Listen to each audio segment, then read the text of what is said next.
Olá pessoal, meu nome é Diego e eu estou ministrando o curso de Direito Penal parte geral para vocês, tá bom? Essa já é a nossa segunda videoaula e nessa videoaula nós vamos tratar sobre os princípios. Cabe dizer que a nossa primeira aula nós tratamos sobre os conceitos de Direito Penal, sobre a diferença de crime e contravenção. Então passa lá e dá uma olhada, tá bom? Então nessa segunda videoaula nossa nós vamos tratar dos princípios do Direito Penal. E o que seria um princípio? O princípio, gente, ele nada mais é do que uma norma fundamental, tá bom? É uma norma basilar. É o núcleo de um sistema, né? Que possui o papel no direito penal de limitar a atuação desse ramo, né? Então ele visa dar direitos aos cidadãos, né? Então o direito penal, ele é orientado sim pelos princípios. E o nosso primeiro princípio que vai orientar o direito penal é o princípio da exclusiva proteção aos bens jurídicos.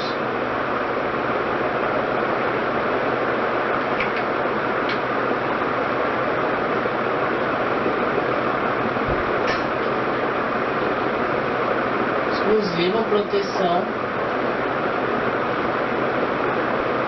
dos bens jurídicos.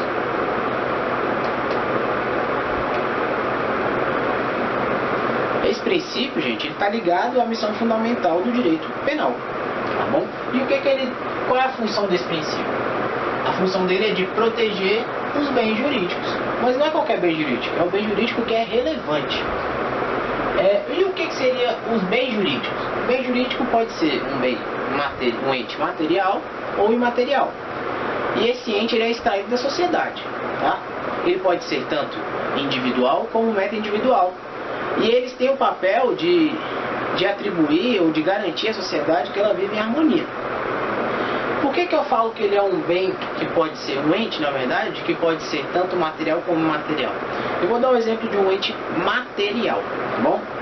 Um bem jurídico material que a gente tem no nosso ordenamento é o patrimônio, né? Então, quando nós falamos lá dos crimes contra o patrimônio é o bem jurídico a ser resguardado por esses crimes. Por sua vez, os bens jurídicos imateriais seriam, um exemplo seria o da vida, né? E os crimes contra a vida visam garantir a vida. Então essa é a diferenciação de bem material e imaterial. E esses entes, eles podem ser individuais ou de uma coletividade, né? Então, imagine vocês, se o direito penal ele tratasse de todos os ramos, de todos os bens jurídicos da sociedade. Você já viu o caos que ia virar? Você já imaginou o tanto de gente que ia estar presa? Já pensou como ia triplicar ou até nem sei, ia infinito assim, a quantidade de pessoas que estavam presas? Porque olha só, o direito penal ele deve cuidar do que é relevante, ele não deve cuidar de qualquer coisa. Então é esse aqui que o princípio da exclusiva proteção dos bens jurídicos atribui ao direito penal. E o nosso segundo princípio é o princípio da intervenção mínima.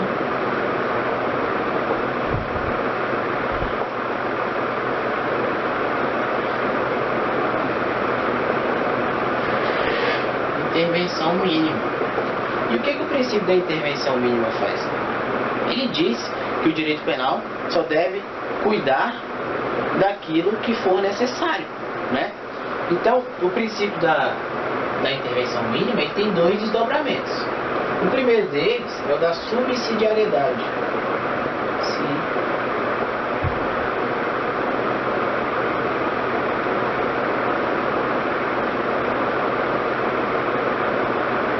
E o outro é o da fragmentariedade.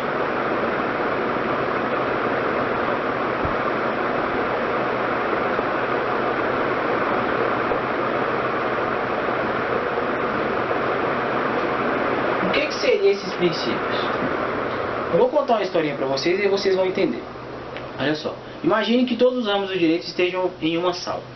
Vamos supor que tivesse o direito administrativo, constitucional, tributário e civil. E o direito penal estivesse lá no cantinho dele.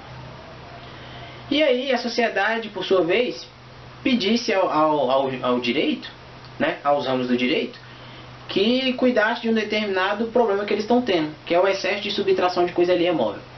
Aí o direito civil, como é bem...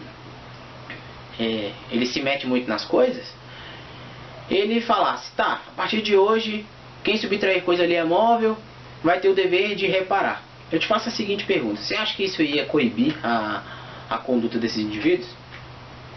É lógico que não, né, gente? Qual é o bandido que vai reparar o dano, né? E aí, como eles não conseguiam garantir esse bem jurídico, eles foram em busca do direito penal. E aí falaram pro direito penal, nós não estamos conseguindo resolver esse problema. Aí o direito penal vai e fala, então tá bom então, a partir de hoje, subtração de coisa alheia móvel vai se chamar furto e vai ter a pena, né, privativa de liberdade. Aí eu lhe faço.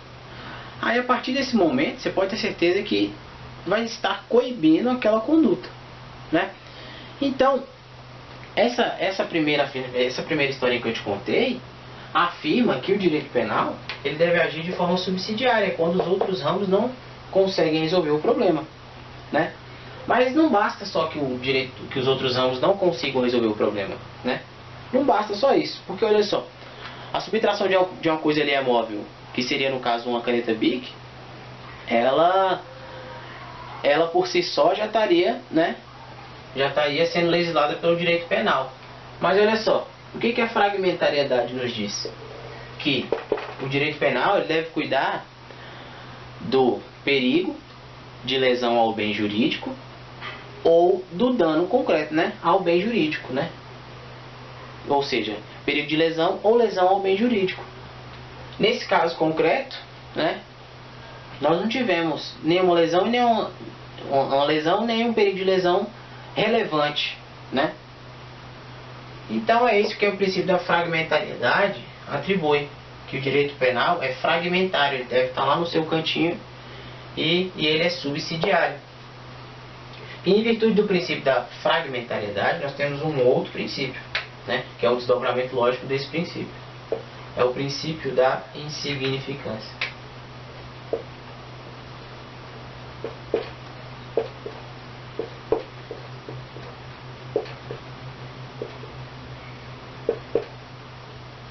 E o que o princípio da insignificância faz? O princípio da insignificância, como ele é um desdobramento da fragmentariedade, ele está ligado aos bens jurídicos. Só que ele diz o quê? Ele diz o quê? Que aquela lesão, aquele perigo de lesão, quando ele não é relevante, quando ele é insignificante, eu não devo penalizar aquela conduta, né, naquele caso concreto. Então ele possui o papel de quê? De retirar a tipicidade material, né? Ele tira a tipicidade material e dessa forma ele torna a conduta atípica, ou seja, não é crime naquela determinada conduta que foi praticada, né? Que o nosso exemplo seria a subtração de uma caneta Bic. E esse princípio ele tem uma origem doutrinária, né? Mas ele também tem uma origem, ele já tem uma especificação já no Código Penal Militar, né? No seu artigo 209, parágrafo 6º, ele diz que quando uma pessoa praticar uma lesão corporal levíssima, o juiz ele pode deixar de aplicar a pena e transformar em uma infração disciplinar, né? Então ele já tinha previsão já no CPM. E aí o STF veio e aplicou também o princípio de significância. E esse princípio de significância foi aplicado no caso de um acidente de trânsito, né? Que a pessoa teve pequenas equimoses, e aí o STF aplicou o princípio e criou critérios para a sua aplicação, né? E esses critérios são 4. São critérios objetivos, tá bom? É o MARI, é um mnemônico que eu criei. Na verdade está por aí, né? E eu só trouxe para vocês. E o que seria o MARI? O MARI, né? O M significa mínima ofensividade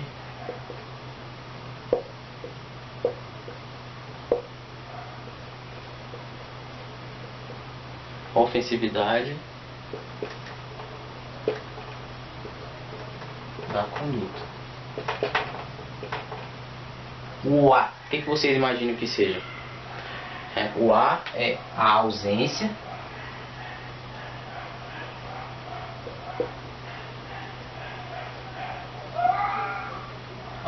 de periculosidade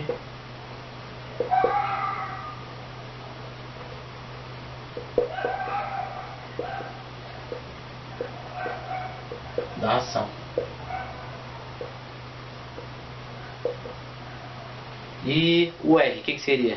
É o reduzido grau de reprovabilidade.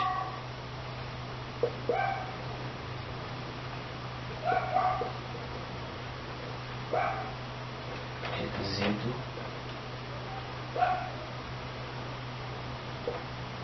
grau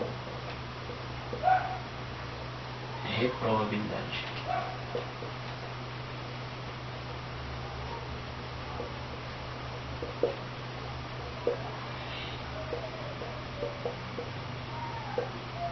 Da conduta.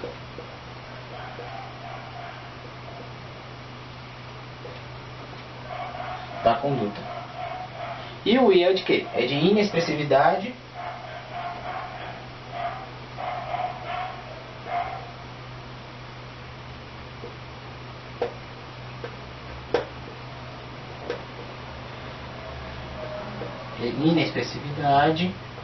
da lesão.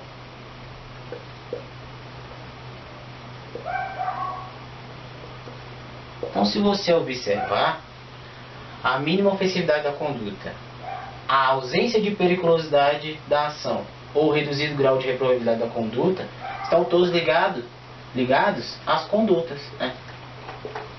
Já o último, que é a inexpressividade da lesão, está ligado ao resultado produzido pela ação do indivíduo. Então esse aqui é o requisito objetivo que foi criado pelo STF. Tá? É claro que a gente tem requisito subjetivo, que seriam as circunstâncias pessoais do agente, né? Que o STF já pacificou o entendimento de que para os reincidentes não se aplica o princípio da insignificância, porque olha só, o princípio da insignificância ele não torna aquela conduta como criminosa mais. Aí você imagina que uma pessoa ela subtraia várias canetas Bics, várias vezes canetas Bics. Se toda vez eu for aplicar, eu vou estar permitindo aquela conduta, né? Que se for uma subtração em pequena quantidade, né, eu posso subtrair. E outra observação que eu quero trazer para vocês é que o princípio da significância leva à capacidade econômica da vítima, né? Por exemplo, um botijão de gás para quem é assalariado, né, recebe uma Bolsa Família, é significante. Agora um botijão de gás para quem ganha rios de dinheiro, talvez não seja tão significante que nem para aquela pessoa, tá bom? Então a gente tratou sobre esses três princípios que estão ligados à missão fundamental do direito penal. E agora vamos tratar sobre o princípio da legalidade, tá bom?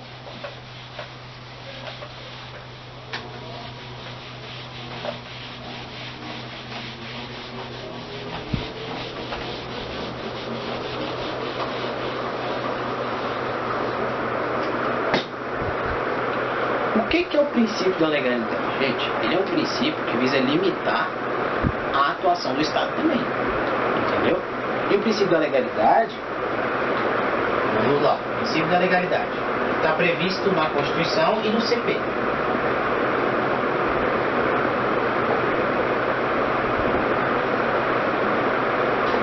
Ele está previsto na CF e em uma lei. Na CF ele está previsto no artigo 5º, inciso 39. X. E na lei ele está previsto no artigo 1º do CP.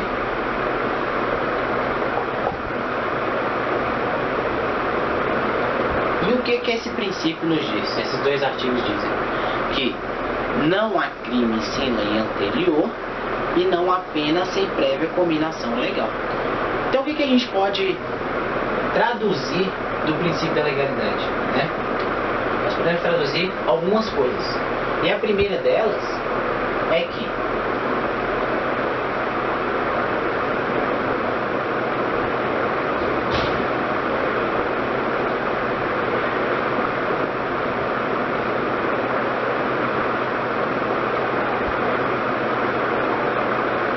não há crime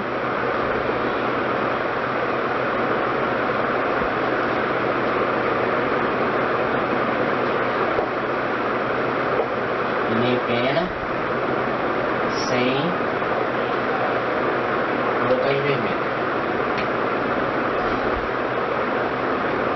Sem lei. E o que isso quer dizer? Que para haver crime ou pena tem que ter lei, né? Essa lei ela pode ser uma lei ordinária, que é a regra, ou uma lei complementar, que é a exceção, tá bom? Mas tem que ser uma lei, né? E essa vedação, né, de ter que ser uma lei também se aplica às contravenções. Eu estou falando aqui, gente, das infrações penais, tá bom? Como gênero. Então, olha só, através dessa afirmativa nós podemos retirar também que uma medida provisória, ela, em regra, não pode tratar sobre o direito penal, tá bom? Há uma expressa vedação nesse sentido. Mas para o STF, ele tem entendido de que não pode aplicar realmente para incriminar. Mas se for para não incriminar, eu posso sim criar uma medida provisória, né? E um exemplo de não incriminar seria uma excludente da punibilidade, né? Possui o papel de não incriminar e sim de tirar a responsabilidade, né? Já o segundo desdobramento que nós conseguimos observar do princípio da legalidade é que não há crime e nem pena sem lei. Mas essa lei ela tem que ser escrita.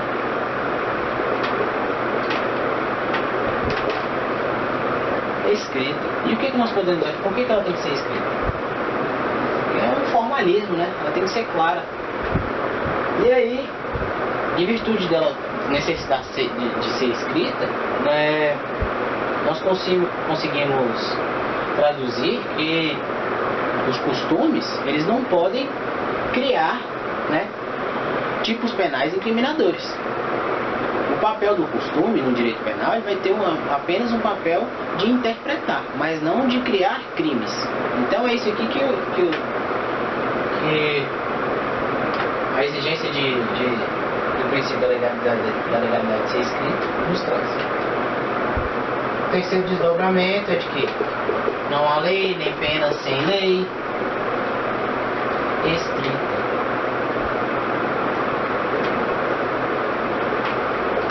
E o que seria estrita, né? Ou restrita?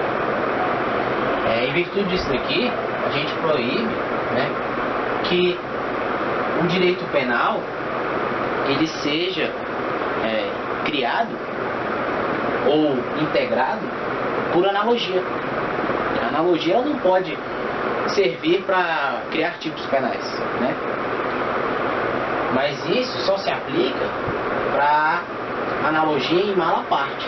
Se for uma analogia que vai trazer benefício para o acusado, né, o direito penal ele não veda isso, entendeu? Então o que a gente veda é analogia em mala parte, que é uma integração da norma.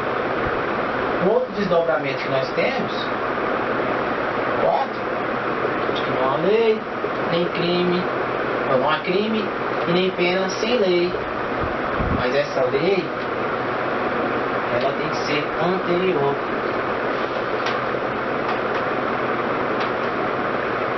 Por que eu falo que ela tem que ser anterior? Gente, quando eu edito uma norma, quando eu criminalizo determinada conduta, aquela conduta passa a ser proibida. Então, se aquela conduta passou a ser proibida agora, eu não posso atribuir a essa conduta, a uma conduta anterior, na verdade, um crime que foi tipificado agora. Entendeu? Essa norma vai valer daqui para frente, ela não vai valer para o que já ocorreu anteriormente. Então essa é a nossa regra. Mas é claro que existe exceção, né? E a exceção para o princípio, que na verdade esse aqui é o princípio da anterioridade, né?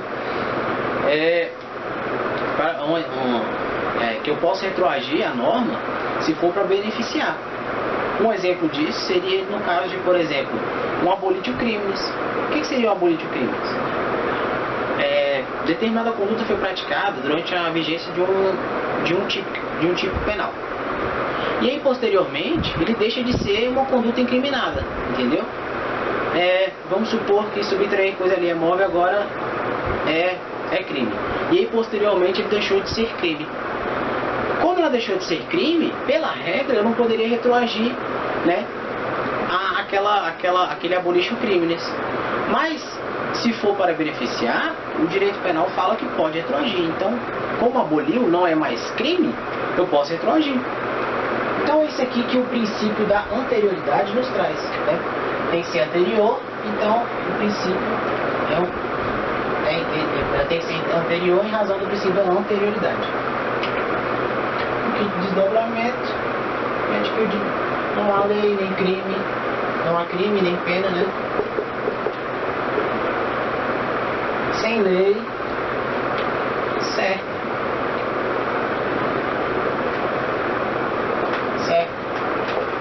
Tá? Por que eu falo que tem que ser certo? Porque o direito penal, ele tem que criar um tipo penal, claro, né? Ele tem que criar um tipo penal que seja de fácil compreensão. Esse requisito de ser certa a lei, é em decorrência do princípio da taxatividade, né? Taxatividade.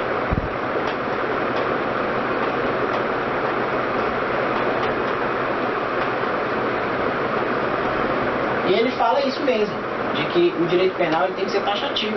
Ele tem que trazer o rol de crimes, lógico que é bem claro e taxativo, né? De modo a não deixar que os operadores do direito façam denúncias genéricas. Por exemplo, o que seria uma denúncia genérica? A denúncia é uma peça acusatória, tá bom? É uma peça inicial do Ministério Público. E o Ministério Público, por sua vez, ao denunciar, ele tem que determinar a pessoa que ele está querendo incriminar, né? Ele não pode dizer que é qualquer um, né? Ele não pode fazer uma denúncia genérica. Ele não pode atribuir qualquer conduta de forma aberta. Eu tenho que atribuir uma conduta determinada. Então é isso aqui que nós podemos vislumbrar desse desdobramento, tá bom? Eu espero que vocês tenham gostado. Nós tratamos sobre os princípios. E se gostou, curte e compartilha. Um abraço.